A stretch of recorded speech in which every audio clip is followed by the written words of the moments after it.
Ձեզ բարեկամներ, Փակ TV-ն է եթերում, ողջունում եմ մեր բոլոր ունկնդիրներին, բոլոր նրանց, ովքեր իհարկե այսօր էլ մեր կողքին են։ Մենք այսօր պիտի ասեմ, որ հատկապես ընթառաջելով մեր հեռուստատորներին, տաղավար ենք հրավիրել ձեզ բոլորիդ քաչ հայտնի իրավապաշտպան, փաստաբան Lev Group ընկերության գլխավոր տնօրեն, հիմնադիր տնօրեն Լևոն Բաղդասարյանին։ Բարև ձեզ։ Բարև ձեզ, պարոն Հուշյան, արգանքներս։ Պարոն Բաղդասարյան, այնպիսի տպավորություն եմ ես ստացել,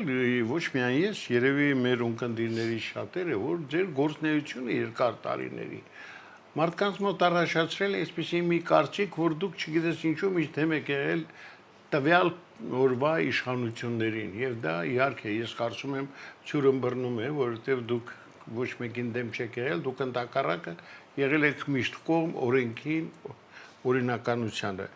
Դեռ հիշում եմ, երբ առաջին նախագահի օրոք Երևան քաղաքում տեղի ունեցան համայնքային ընտրություններ, Վահագնն ինչպես էր ազգանունը Հայեցյանը, հա, հաղթել էր իր տեղամասում, Նորք Մարաշում, դուք չեղարկեցիք, դատի տվեցիք ավելի ճիշտ այդ անարդար ընտրությունները եւ կարողացաք ապացուցել դատարանում, որ իրական հաղթողը դա Արմենակ Արմենակյանն է, ով հետագայում ցավոք զոհվեց 1999 թվականի հոկտեմբերի 27-ի այդ չարաբաստիկ սպանդի ժամանակ։ Սա ինչ է, ձեր մոտեցումն է եղել օրվա իշխանություններին միշտ հակադրվել, թե պարզապես դուք, ինչպես միշտ ասել եք, պիտի գործել օրենքի դիկտատուրայից ելնելով։ Նախ շատ հետաքրքիր հարց տվեցիք, մի փոքր անդրադարձ անենք, ինքս գնացի հասա նախորդ դարի 90-ականների այն թվերը, երբ առաջի անգամ ձևավորվում էր համայնքային իշխանություն պետք է ալներ, որը ըստ էության չարդարացրեց իրան։ Եվ յուրաքանչյուր Երևան քաղաքի համայնքում ընտրություններ գնացին, դուք շատ մեղմ ասեցիք,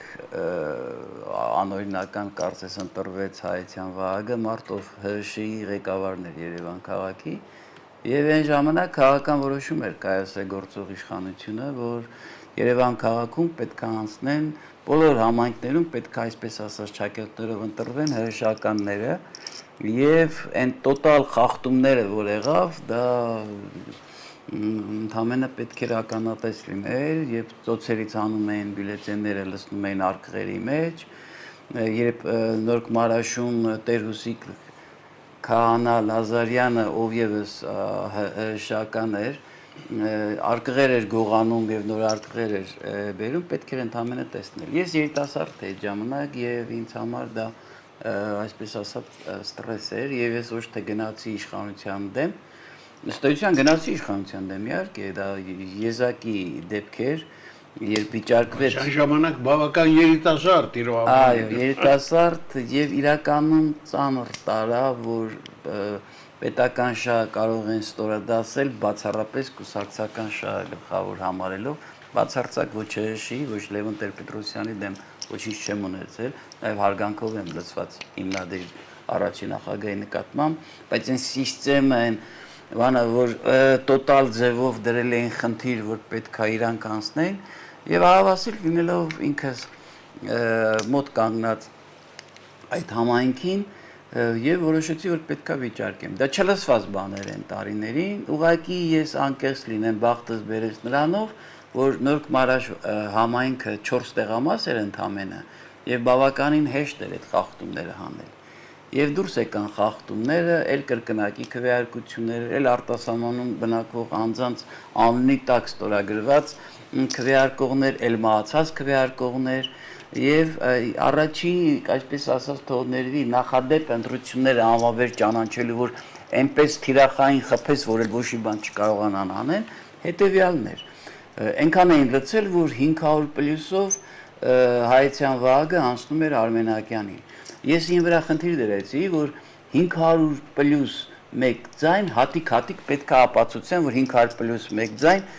կեղծիք է եղել։ Եվ դա վերցրեցի, քիչ առաջ ասեցի, մահացածների հաշվարկը անելով, կրկնակի քվեարկությունների հաշվարկը անելով, արտասահմանում գտնվող անձանց կողքը ստորագրած հաշվարկը անելով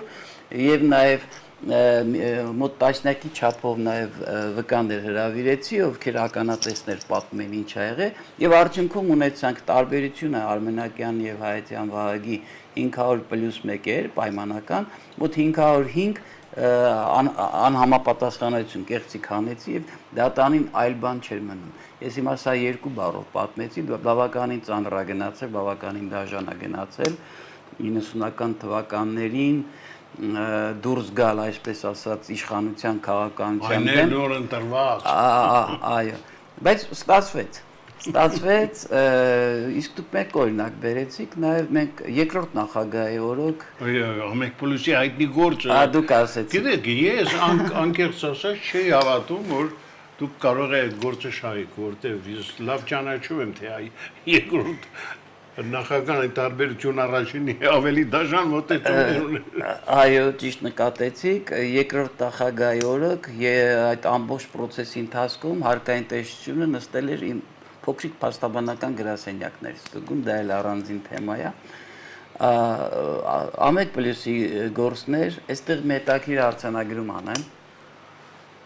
Բա պատմություն է, պետք է ասեմ, իհարկե, հանրությունն թող իմանա։ Փաստաբանների խումբ էր, միջազգային միության նախագահ Լուսակի Տիգրան Տերեսյանի ցանկությամբ եմ, այսպես ասած, խնդրանքով եմ եկել եւ ինձ համար պատիվ էր, եւ փաստաբանների խումբ էր ձևավորվել 4 հոգյանոց, որտեղ աշխատանքի բաժանում կատարվեց, թող գործամտություն չլինի, կոորդինատորը ես էի աշխատանքի բաժանման,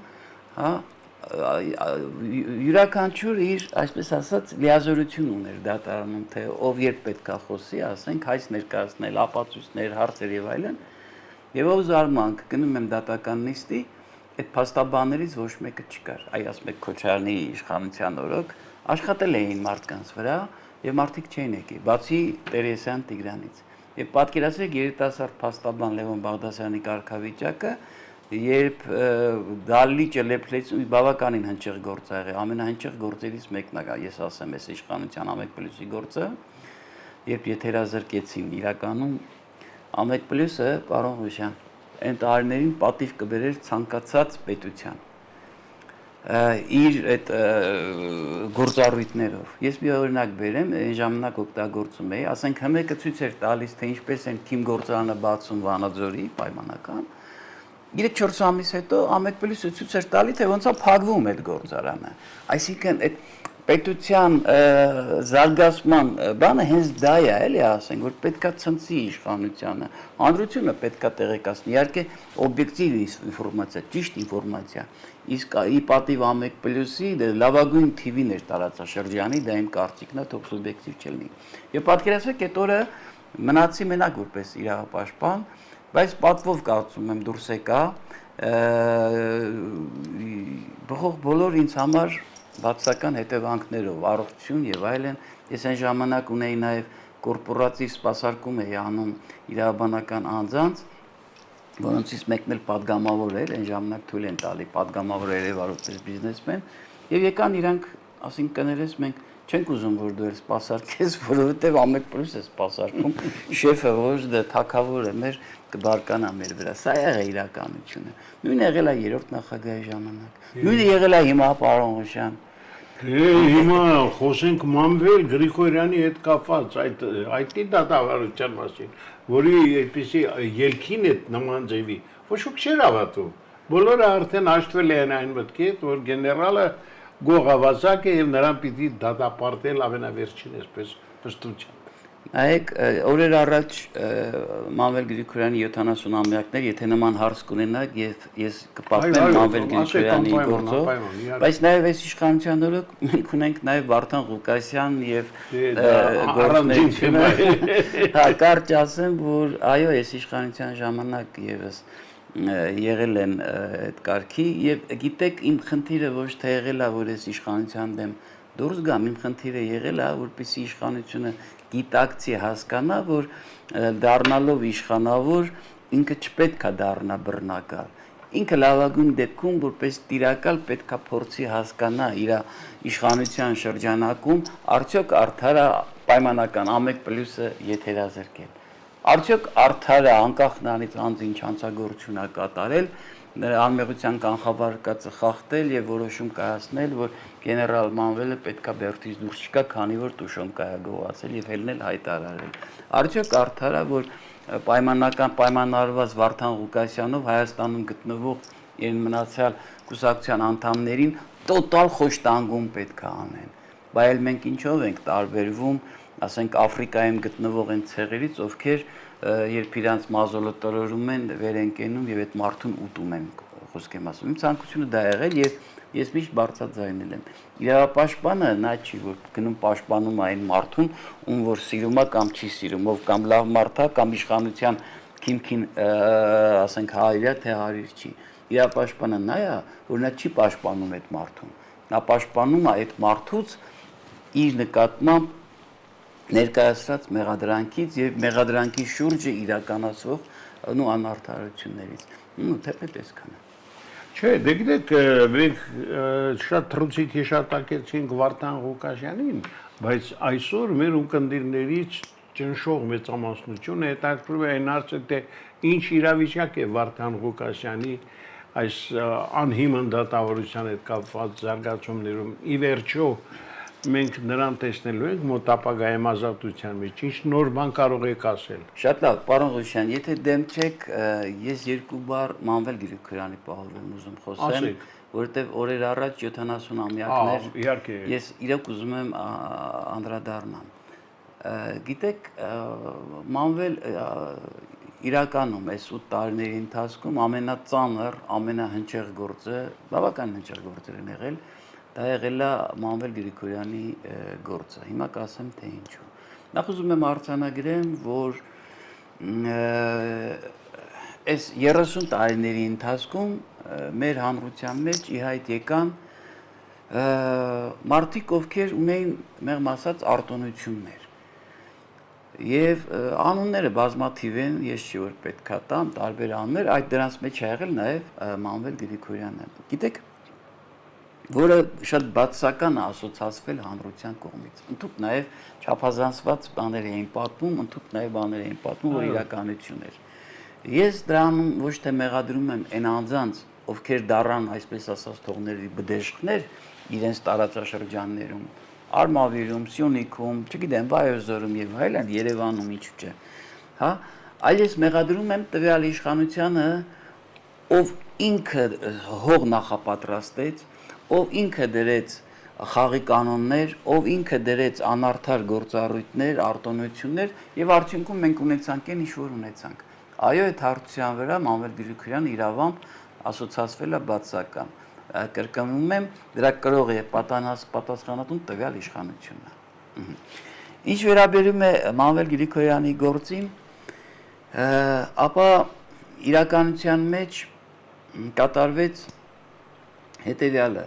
Գործող վարչապետը Նիկոլ Փաշինյանով նոր էր ընտրվել եւ ուներ բավականին բարձր ռեյտինգ ինչպես Հայաստանում, այնպես էլ նաեւ Սփյուռքում։ Հրապարակային հայտարարեց մեղադրելով Մանվել Գրիգորյանին զինվորի բաժինը յուրացնելու մեջ եւ ժողովրդի մեջ դա մտավ Տուշոնկա հասկացողությունը։ Ինձ համար որպես իրավապաշտպանի ավելին ասեմ, ես եւս հերոստատեսության տեսա վարչապետը թե ինչպես էր ներկայացնում, հետո տեսանկարահանում էր արվել, հետո պարզվեց, որ այդ տեսանկարահանումը կեղծ տեսանկարահանումը հմեկում են արել, բերել են, մոնտաժել են տարբեր տեղերից եւ այլն, եւ ներկայացնում էր, թե ով է Մանվել Գրիգորյանը։ Ես ինքս, որ ինձ համարում եմ, այսպես ասած, կյանք տեսած, փորձառու իրավապաշտպան, լսելով ինքս իմ մեջ բռնեցի, որ մեղմ եմ ասում, շատ վատ բան արել Մանվել Գրիգորյանը։ Բայց երբ իրականության մեջ ամենամերձավորներից մեկը, թե ոչ ամենամերձավորը, եկավ ինձ մոտ օրեր անց, շաբաթներ անց, եւ ներքին համոզմունք ձևավորեցի, որ Մանվել Գրիգորյանը չկա այդ Տուշոնկայի մեջ, իմ մոտ աշխատեց իրավապաշտպանի ինստինկտը։ Լավ գիտակցելով, որ ես դուրս եմ գալու հասարակության դեմ, լավ գիտակցելով, որ դուրս եմ գալու տվյալ իշխանության են 100% ռեյտինգ ունեցող անձի։ Նորընտիր, այո։ Այո։ Ով ինչ ուզում է թող ասի, եկեք արձանագրենք, որ ազգնա վարչապետ Նիկոլ Փաշինյանին ընտրել։ Եվ Սփյուռքում եւ Հայաստանում։ ճիշտը պետք է օբյեկտիվը պետք է ասել, դա իրականությունն է, աքսիոմատիկ փաստ է։ Այն որ ասում են վերին դրին նշանակին, չգիտեմ եւ այլն, հեքիաթի դաշտ է։ Այդպես բան մեկ էլ երևի եղել է 88 թվականին, ասենք, այն համազգային շարժման ժամանակ, հա, բանը պատմությունը չի ճիշտ, հետ գնացեք տեսեք 2018-ներ, չէ՞, 2018 թվականին ինչ շարժում սկսվեց։ Ինչևից է։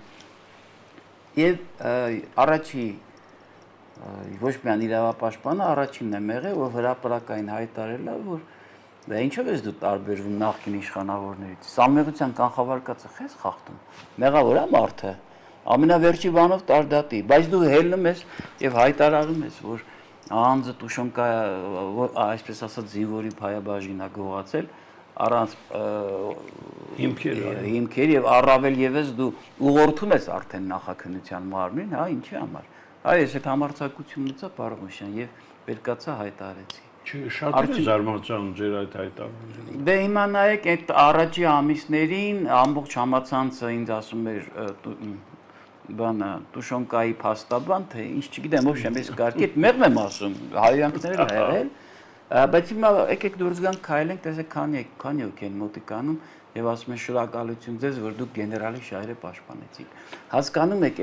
այս արդարադատությունը դնելը սենց ընտրովի փողոցային սարքելը նորից դրա մեղավոր իշխանությունն է, եւ կապ չունի դա Նիկոլի իշխանությունն է, թե ասենք Քոչարյանի կամ Սերժի իշխանությունն է։ Իշխանությունն է բերում այտենց հասարակությանը սարքում այս կարգավիճակի։ Ես Մանվել Գրիգորյանի հետ կապված ասեմ մի քանի, եթե դեմ չեք, ուզում եմ ես մի քանի անդրադարձ անեմ Պարոմոշյան։ Ես կարծում եմ հետաքրքիր կլինի հանրության համար։ Ես Մանվել Գրիգորյանին ճանաչել եմ մինչև սպասարկելը բացական էմոցիաներով, այսպես ասած։ Երբ սպասարկեցի Մանվել Գրիգորյանին, ես իր մեջ տեսա մեղմ ասած պոզիտիվ, շատ հետաքրքիր պոզիտիվ մանկական բաներ տեսա։ Եվ ես ինձ պատիվ եմ համարում, որ ես կարողացել եմ սպասարկել եւ ինչու չէ, կարողացանք մենք համատեղ ուժերով, պաշտպանական թիմով խափանման միջոց կալանքը գույնը կարողացանք շատ արագ փոխել եւ անձը ազատության մեջ, այսպես ասած, մահացավ։ Ես երկու էպիզոդ պատմեմ Մանվել Գրիգորյանից, ուրեմն արդեն նախ երկու անգամ խափանման կալանք միջոցը փոխվեց։ Իմ ստանձնելուց 40 օր հետո իրավամբ դատանը փոխեց խափանման միջոց կալանքը, վերաքնիչ դատանը 40 օր հետո հետ բերեց, կհիշեք այդ ժողովրդական զանգվածները դուրս եկան, ճանապարհներ փակեցին, թե ինչու բան եւ այլն։ Եվ ցավոք սրտի դատական իշխանությունը չկարողացավ արդարադատություն իրականացնել եւ նորից տարան, այսպես ասած, KGB-ի պատվալ։ Մենք եզակի գործն ա եղել Մանվել Գրիգորյանի գործը, երբ այդ փաստաբանական խմբում եւս ես եմ եղել կոորդինատորը, հարգելի Պարոմոշյան ասեմ, եւ որոշեցինք, որ հերթապահություն պետք է անենք, 24 ժամվա հերթապահություն պետք է անենք, որպեսզի Մանվել Գրիգորյանը, այսպես ասած, խուշ չգնա։ Մոտավորապես 2 շաբաթ 24 ժամվա ռեժիմով 4-5 փաստաբան էինք, ժամերը դնում էինք եւ ժամերով լինում էինք Մանվել Գրիգորյանի կողքը։ Մինչև Մարտիրյանքի եվրոպական դատարանը, այսպես ասած, սանկցիա կիրառեց Հայաստանի Հանրապետության վրա, որից հետո տեղափոխվեց քաղաքացիական հիվանդանոց, որից հետո խափանում կալանքը փոխվեց։ Ուրեմն երկու դրվագ եմ ուզում պատմեմ, որպեսզի այդ մարդու մարդկերպարը հանրությունը տեսնի։ Դրանից հետո համիշնորհում ենք, որպեսզի գնա Ֆրանսիա բուժվի, որովհետև վիրահատությունները այնտեղ էին արել եւ այնտեղի բժիշկները պահանջում էին, այստեղի բժիշկներն էլ էին համաձայն, որպեսզի գնար Ֆրանսիա, այն է դատարանը մերժում է։ Ես ես արկել եմ ձեռագիր ամեն բանին, ինչ անունը, ամեն նիստի ժամանակ, ասում ինչ գիտի արջը, 7 երգիտի, 7-ն էլ մեղրի մասին, ամեն բանից առաջ ներկայացնում եմ նոր լրացիչ վատթարացում առողջության հետ կապված, միշտ օրցում եմ ուղարկեմ Ֆրանսիա, դատան էլ սիրուն մերժում է։ Մի օր Նազիկը զանգեց, ես ասեմ, Նազիկ Ամիրյանը այդ տարիներին ֆանատիկ ձևով կանգնեց իր ամուսնու կողքը, հա, Եվ երբ Մամել Գրիգորյանի առաջը դրել էին, ասել էին, որ եթե մեղքը չընդունես, հեսա նազիկին էլ ենք կալանավորելու, երեխեքիդ էլ ենք կալանավորելու, հա, միակ տեղը, որ խեղճացնում էին Մամել Գրիգորյանին, դա երեխեքն էին, մեկ էլ Նազիկ, այո, միանշանակ։ Հա, Նազիկը ասեց, Լևոն ջան ասեց, գեներալին փոխանցի, մի ամիս էլ կնստեմ, մի տարի էլ կնստեմ, այն ինչը որ չի արել, թող իր վրա չվերցնի։ Այդ Նազիկի կերպարն է։ Ինչևից է։ Իհարկե, խիզախքին է։ Ինչևից է։ Նազիկը զանգեց, բա Լևոն ջան, շուտ արա, արի ոտավորվել է Էթումա Ղարաբաղ։ Հələ 44-օրյա պատերազմը չէր սկսել։ Հա, ոչեմ, դե հելա գնացի։ Հա, մոտիկացա նստած էր այգում, պատմում եմ հուզում եմ։ Ասեց մեկա չես համոզելու գնալու եմ Ղարաբաղ։ Ասի Գրիգորյան, չեմ եկել որ քեզի համոզեմ, դու էլ մարդը չես որ ես քեզ պետք է համոզեմ, ընդհանրապես մի բան եմ ասելու։ Նա ինչ դժվարությունով խափանում փոխեցին 40 օր հետո նորից հետ տարան կալանավայր, չափազանցված ասեցին, որ ինչ որ քեֆեր ես անում, ուրախություններ ես անում, դա չափազանցված էր, տենց բան չէր, շատ զուս ապրել այդ մարդը։ Ասի հիմա ելնել ես գնաց Ղարաբաղ, Արցախ ես գնալու։ Ու հազար ձևի մարդիկ են գալու քեզի, հարցն են խոսած, նաև չափազանցված հարցեր են տալու, սադրիչ հարցեր են տալու, խոսելու ես, չափազանցված բերելու են զեկուցեն երկրի ղեկավարին, նորից տանել են քեզի KGB-ի պատվալ ասեցի։ Ասի ինչ ես ուզում տես բան անես։ Մնացած ասի ոնց գիտես։ Հա, ասեմ, թամբել էր արդեն ձիեր ուներ, թամբել էր, դե ինքը չէր կարող տեղաշարժվել, հատուկ մեքենա են բերել, որ պետք է այդ սալյակով գնար նստեր, եւս մոտ 10-20 հոգի, դե ասենք իր ազինակիցները պետքա բան անեն, այդ խումբը արդեն կանգնած է։ Ասենց նայես խեղճացած, ա դե ասես մեկա չեն թողելի գնամ բուժվեն։ Գնամ կրվածս տեղերը նայեմ կամ մեռնեմ էլի։ Հա, ու չգնաց, մի պատիվ իրան չգնաց։ Երկրորդ էպիզոդը, որ ես կպատմեմ, սկսեց 44-օրյա պատերազմը։ Ինքը այս սրանք բաներ են, որ պետք է հանրությունը իմանա։ Շատերի մոտ Մամել Գրիգորյանը հրեշիկ կերպար ունի, շատերի մոտ հերոսի կերպար ունի, բայց իրականությունը դա եւ ցավով արձանագրեն պարոն Հոշյան, որ մեր ազգի մեջ մարդը պետք է մեռնի, անցնի մի 50-100 տարի, որ նոր հերոսացնեն։ Դրա տիպիկ օրինակ է եղել Մժդե, եղել Անդրանիկը եւ այլն։ Հիմա այս բան չխորանամ դրա վրա։ Ինչևից է սկսվեց 44-օրյա պատերազմը, Մամել Գրիգորյանը ինձի հանգիստ չի տալի, ժամում 2-3 անգամ զանգում է։ Շուտ արա, միջնորդություն արա, որ դատանը թույլատրի գնամ Արցախ։ Ինչևից է դատանը թույլատրեց, այն եզակի համար անձանցից մեկն էր, այն թվերին կհիշեք, նախկին գեներալները գնում էին, 5 օր մնում էին, տեսնում են չեն արժանանում ինչ-որ բանի և հետ էին գալիս։ Մամել Գրիգորյանը այն ձևի համար էր, որ 3-4-5 օր հետո ոչ մեկ կոնտակտի չէր ուզում դուրս գար, գնաց ինքը բան, Արցախ գնաց, Շուշի, մոտ 20-30 հոգով, ես էլ իր այդ։ Նաև լուսահոգի Արսեն Մկրտչյանը փաստաբան։ Եվ մի քանի օր հետո ոչ ավել, ոչ պակաս կառավարությունը թույլատրեց, որ Գրիգորյանը պետքա զինվի իր խմբով, եթե հետաքրքիր չշարունակեն պարոն։ Իհարկե, շատ կարևոր է։ Պետքա զինվի, սա պատմությունն է, յուրաքանչյուրը պետքա իմանա։ Այո, մանավանդ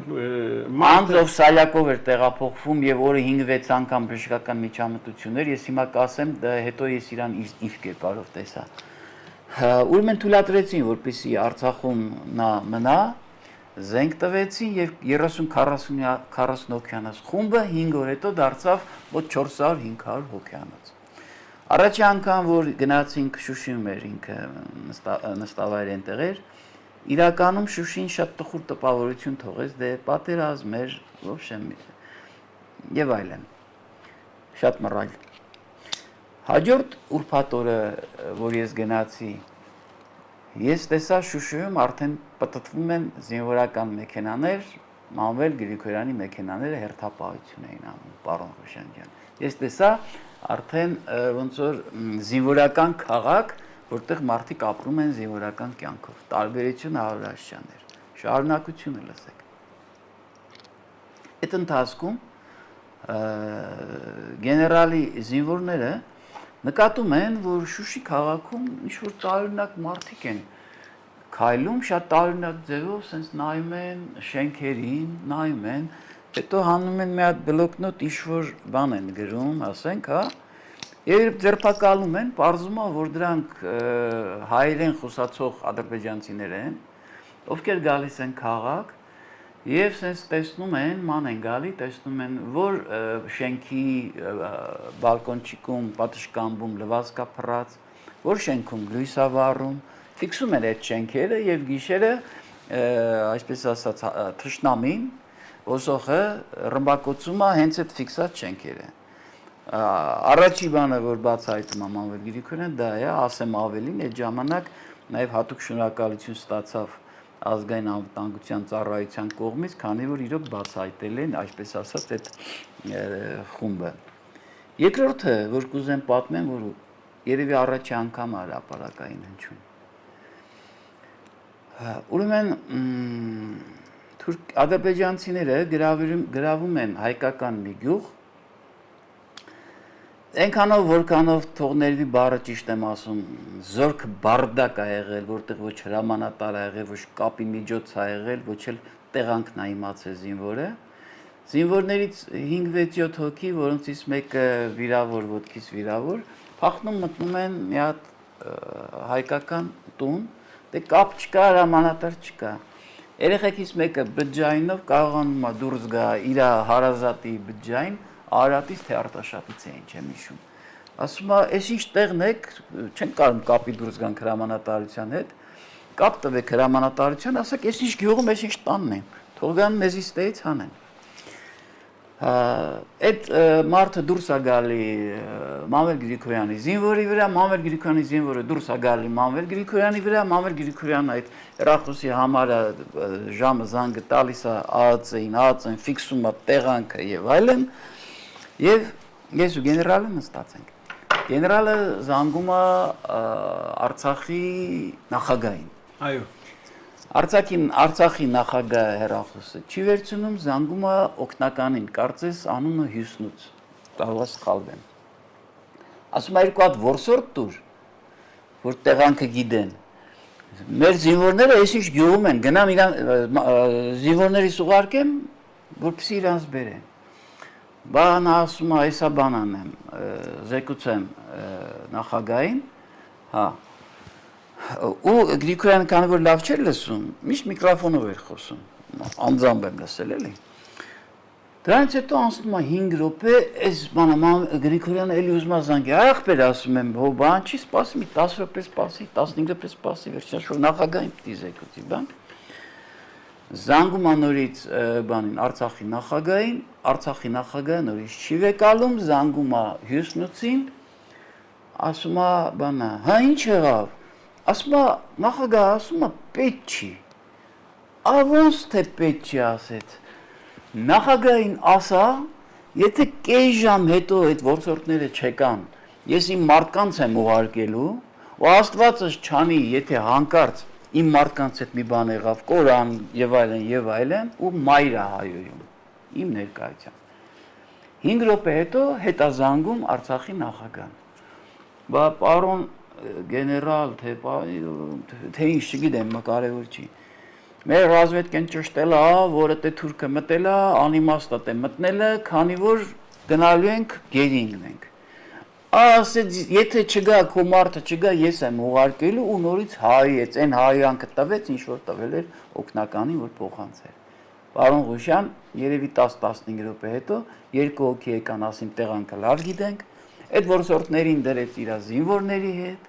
գնացին 4-5 ժամ հետո բերեցին մեր հայ զինվորներին եւ ասեցին հեքիաթի դաշտ էր, ոչ էլ դա թուրք ա եղել։ Թուրքի ռազմետկեն պիկապով են գյուղից երին կանգնած 2 կրակոց արե։ Այո։ Մեր զինվորներն էլ փախեն արե, սիրուն գնացել են զինվորների բերեցին։ Սա է Մանվելի կերպարը եղել։ Ու ես կներեք, որ ասում եմ, որ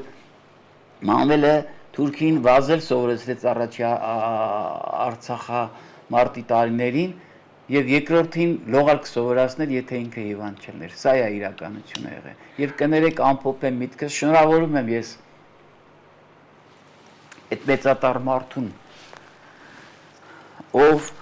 200 տարի 300 տարի առաջ ես չգիտեմ 200-300 տարի հետո նորից ազատագրեց պատմական Հայաստանի մի մասը սկուտեղի վրա տվեց իշխանավորներին ովքեր էլ բանցիկով տվեցին թուրքերին եւ ասեմ հետեւյալը երթվում եմ իմ պատվով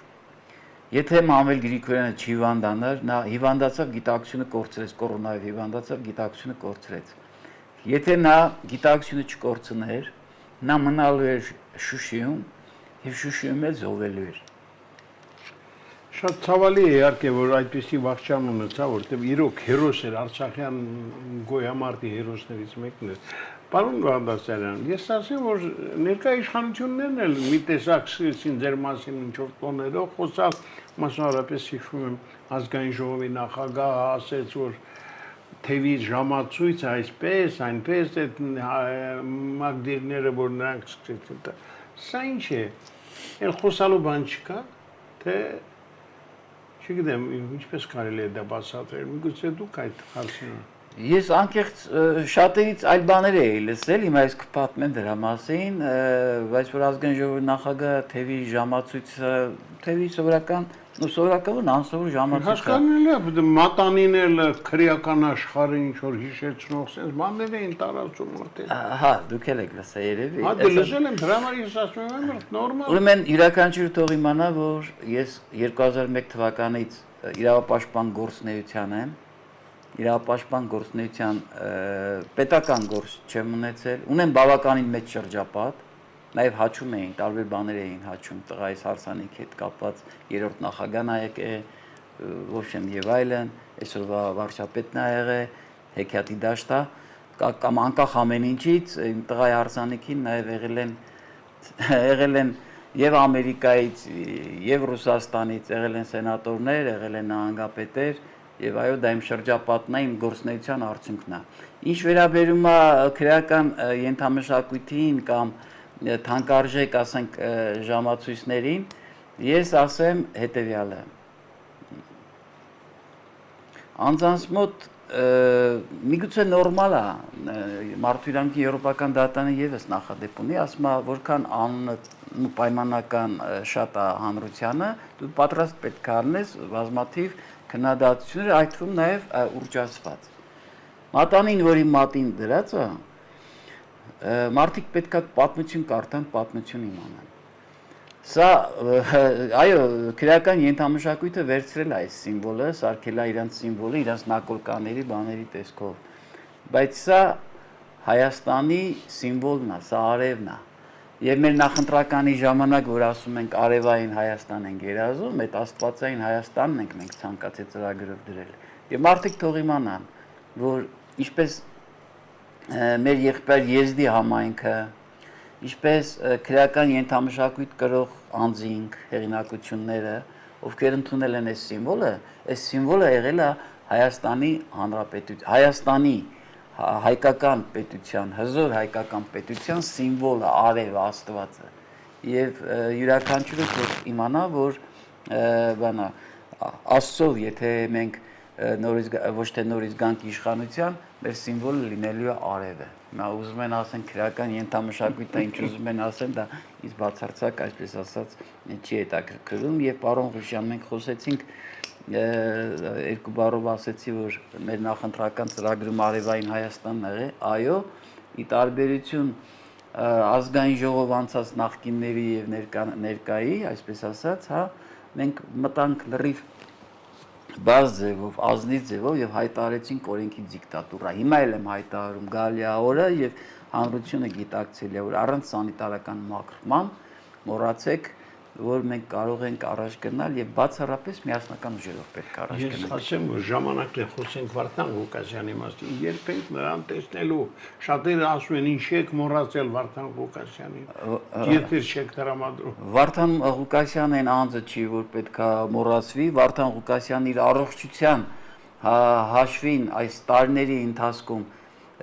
դուրս եկավ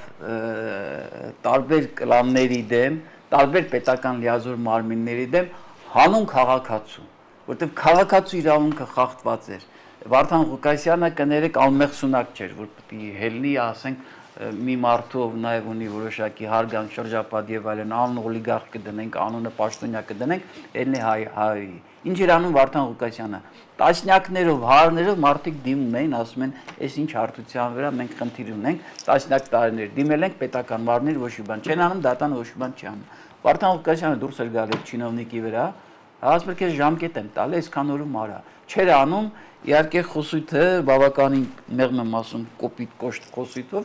հայում էր այդ մարդուն։ Սա է Վարդան Ղուկասյանի կերպարը եղել։ Այսօր Վարդան Ղուկասյանը, որ առանց մեղադրանքի 1.5 տարի նստած է բանտում, նստած է մենակ դրա համար։ Նստած է մենակ դրա համար, որովհետև տարածաշրջանում տարբեր գործառույթներ գործողություններ գնում։ Ինչ վերաբերում է Վարդան Ղուկասյանի գործին։ Հրապարակային հայտարարություն եմ արել, կարծես պարոն Ղուկասյանն էլ հայտարարեց, որ այն դատական ակտը վերջնական, որը որոշել են, որ պետք է արտաքսեն Ամերիկայի Միացյալ Նահանգներից, վերադաս դատարանը չեղարկել է եւ ուղարկել է նոր քննության։ Ես հայտարարում եմ պաշտոնապես, չեմ հավատում ես այն դատարանին, որը քննում է Վարդան Ղուկասյանի գործը, բայց միևնույն ժամանակ պաշտոնապես հայտարարում եմ, Վարդան Ղուկասյանը շուտով լինելու է ազատության մեջ։ Ինչ են պաշտոնական հայտարարում, որովհետեւ այն ամենավերջի սահմանը արդեն դրած է եւ այո փաստաբանական խումբը շատ ակտիվ աշխատում է, 2-3 ճակատով էլ աշխատում ենք, այդ 2-3 ճակատների մեկում հաստատ բանը լույսը լինելու է եւ Վարդան Ղուկասյանը հարգելի հետաքրքրու անձինք Վարդան Ղուկասյանը լինելու է ազատության մեջ։ Վարդան Ղուկասյանի նկատմամբ չկա մեղադրանք, առանց մեղադրանքի անձը հանիրավի նստած է եւ դրա պատասխանել այդ կառավարությունը վաղը տալու է։ Եվ շնորհակալ եմ, պարոն Բաղդասարյան, կարծում եմ առաջիկայում առիթ կլինի նոր հանդիպումների։ Սիրելի բարեկամներ, հիշեցնեմ, որ մենք այսօր հյուրընկալել ենք մեր ճանաչված իրավապաշտպաններից, փաստաբաններից մեկին, Լևոն Բաղդասարյանին, ով միշտ հետաքրքիր ինֆորմացիա է հաղորդում